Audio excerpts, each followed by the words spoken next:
More video is coming in of the utter devastation that is sweeping parts of the East Coast in the aftermath of Hurricane Helene. Let's go ahead and roll some of this footage. It's really shocking and upsetting. The death toll, it should be noted as well, is approaching 100 as the time that we are recording this. It's at 89, expected to grow. And if you're looking at this video on your screen, you can understand why that's expected to grow, because we are seeing stunning levels of flooding in places like Asheville, North Carolina. It's on your screen right now. I mean, that was a Wendy's. If you're listening to this, it was a Wendy's with the water almost all the way to the roof.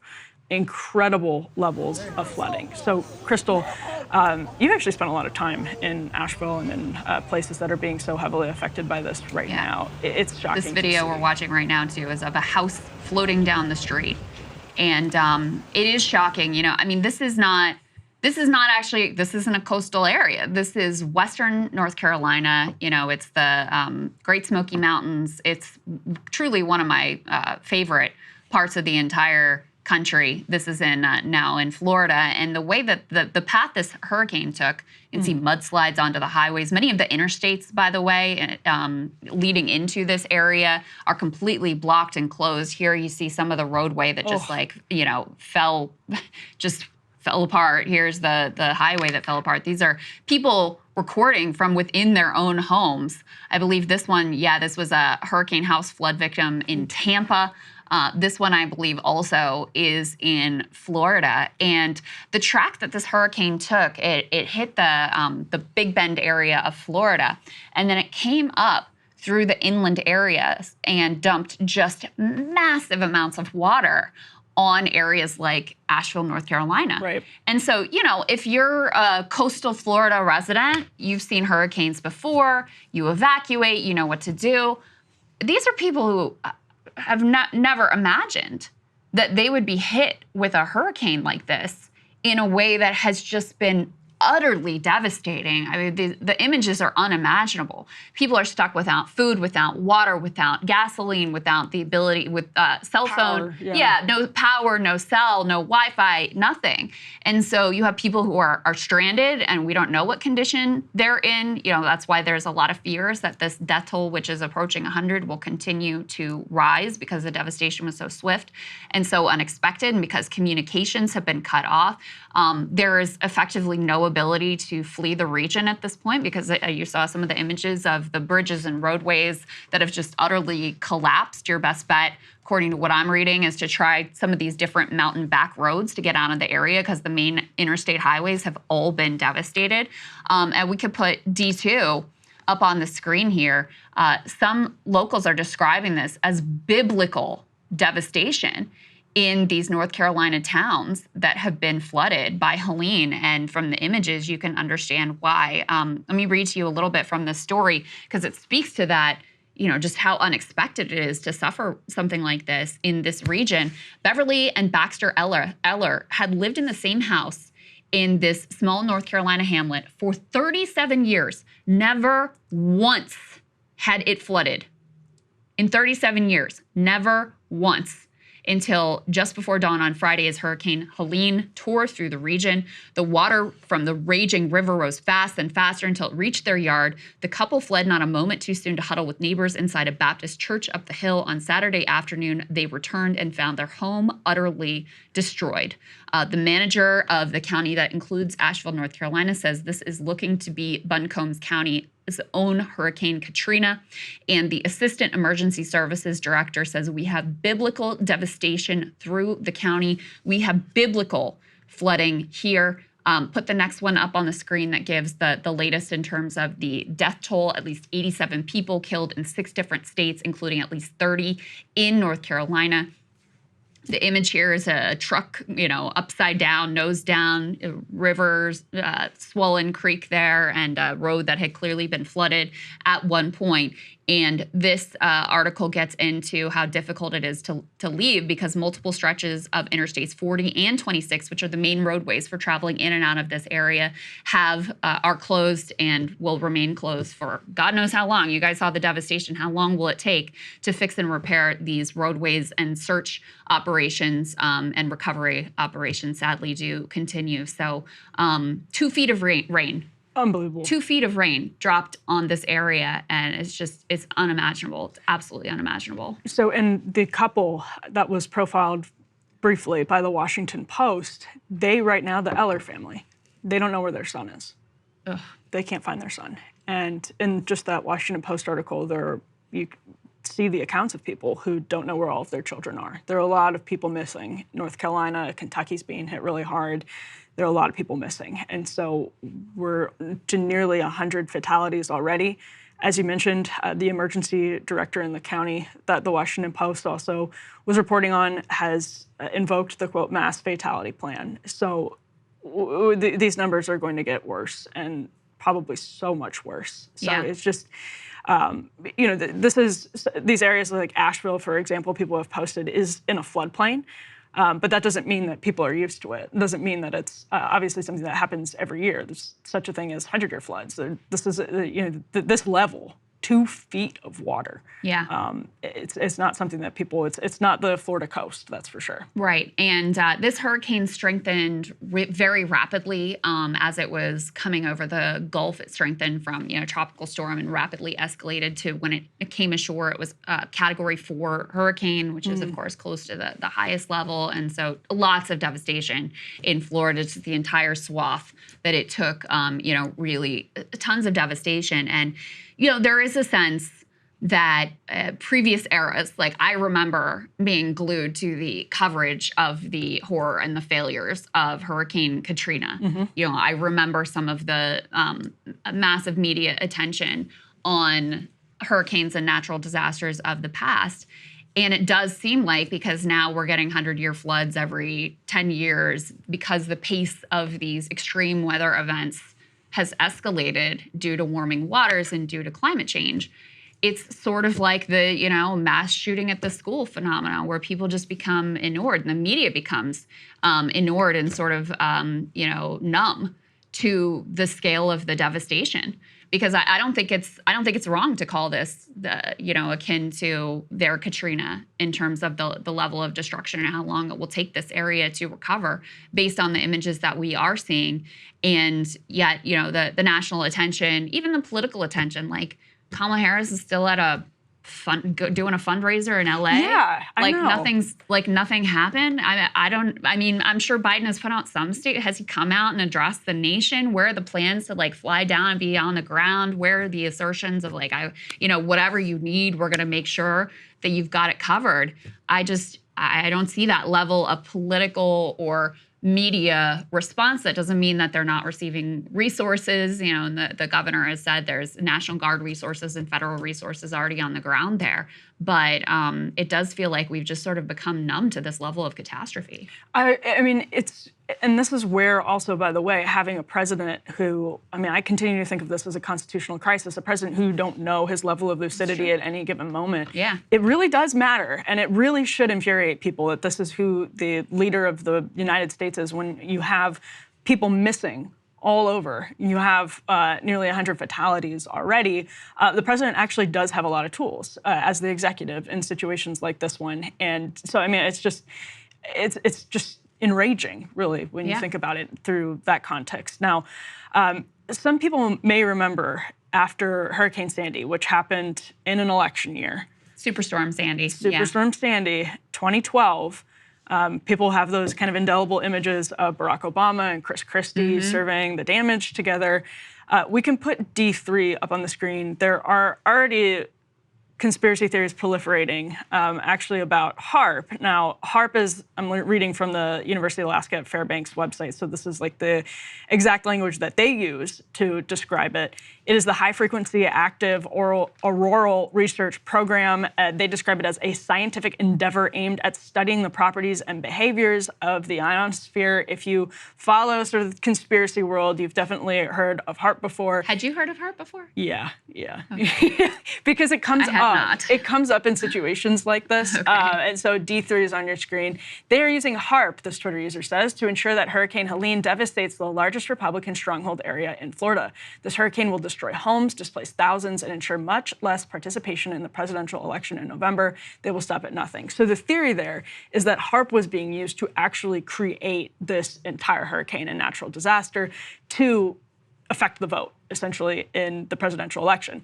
That was a theory that circulated when Sandy hit before the 2012 election. So this isn't entirely new, but there's some people we have a mashup that we can put up here. There's some people. Krystal, your favorite Twitter user, actually. Cat turd. Yeah. Everybody's favorite Twitter user, I think.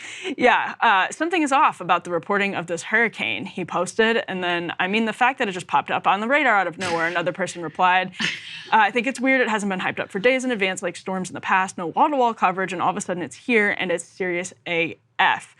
So, and then the other meme, I don't mean to harp on it, but I don't trust the government. So, and I think the other thing about that meme, to your point, Krystal, is that harp is really familiar in some of these conservative circles to the point where you can slap it on a meme. I shouldn't say conservative, these conspiracy circles, because it tends to be, it can be like fringe left and fringe right, because it is like a very advanced and kind of like science fiction program. But we have a lot of things that are like straight out of science fiction in this world these days. So that's already happening. And what's interesting is I think the media question is interesting. The media not spotlighting this to the degree that it should be seems like it's fomenting some people to be like, wait, this is so weird. And actually the story is that journalists just don't know people in Appalachia. They just don't know people in North Carolina and Kentucky and don't understand probably how severe it is if they're producers in New York City. I think that's probably the best explanation for what it is. I think that's definitely a part of it. There's no doubt if this happened in New York City, oh my gosh, the coverage would be different. Like Sandy, by the way. Like Sandy. Yeah. And, but in addition, because like Florida, for example, right now, like their property insurance, their homeowners insurance market has just basically completely collapsed and fallen apart because of the number of billion-dollar-plus extreme weather events that happen now. So it's also a frequency issue where it's like, another hurricane, big deal. We get those all the time now. Another like devastating, only once in 100 years thing that happens now every year. Yeah, it's important. We'll cover it a little bit, but it's, it loses the shock value when it happens over and over and over again. So I think it's those two things combined. I mean, I don't want to harp on the like conspiracy instinct. You don't want to harp on it? I don't want I can't believe I just did that. I don't want to harp on the conspiracy instinct, but there is something that I've been thinking about a lot about here, which is not, as you point out, Emily, this is not a new instinct in American politics, right? The paranoid style is not a... You've been reading I have been reading it because I've been thinking a lot about this. Is not a new instinct in American politics. I didn't even know about the Superstorm Sandy conspiracies, that this was like a Democrat-generated hurricane to what, convince Chris Christie to hug Obama in the final stretch and hand the election to... I didn't even know about that one. But it was interesting to watch this conspiracy develop too, because initially when it was first hitting, there were Cat Turd and others were sort of insinuating like, oh, this isn't even real. Like, I live in Florida and there's like barely anything happening. And then once it was clear that this was a horrible, devastating situation, then it shifted to, oh, well, it must have been like a Soros-funded Democrat hurricane because look how it's hurting these Republican areas. But also Asheville, North Carolina is like the most liberal, hippie. It's pretty crunchy. It's so it's like the crunchiest place in all of North Carolina. So even on the merits of your own deranged conspiracy, the whole thing falls apart. But, there's something that happened. Like I said, this isn't new, but it does seem like there's a new level and a new acceptance of just any event that happens. It can't just be what it is on its face. Like, for example, it's hurricane season. Newsflash, like we get hurricanes during hurricane season, number one. Number two, because the water temperatures are warmer, et cetera, you would expect the hurricanes to be more severe. In fact, in a lot of ways, we've kind of gotten lucky this hurricane season that there haven't been more and more frequent and more devastating storms that we've had to contend with. Everything has to be somehow something that the mainstream media is not telling you, some under the radar thing, some nefarious, shadowy, or very specific Soros Democrats, et cetera, wrongdoer. And I do think that it escalated post. Emily, I want to know your thoughts on this because you knew about HAARP and I didn't, so you're clearly more read in on these circles than I am. But what I've been thinking is that after Stop the Steal was really, became normalized in the Republican Party, and in spite of the fact that there was zero evidence that there was actual like election manipulation. I'm talking about changing votes or hiding votes or bringing in votes or whatever. I'm not talking about, social media companies doing a thing or Pennsylvania changing their laws. I'm talking about like out and out vote rigging. Yeah. There was no evidence for that. And yet you have a majority of Republicans who are convinced by Donald Trump, who holds enormous sway with majority of the Republican base, to go along with that. And you have, whatever influencers were willing, like Cat Turd or whoever, to also go along with that. They became the new trusted arbiters. And so now there's no requirement of any sort of evidence. And now whatever those people say, if they can just add to it like, oh, the mainstream media doesn't want you to know, it becomes credibly believed by a really large number of people. So it's not this, in a sense, I think it is a fringe, but it's also not a like minuscule number of individuals who are buying into things like, oh, the Democrats made a hurricane to help hurt people in red parts of Florida.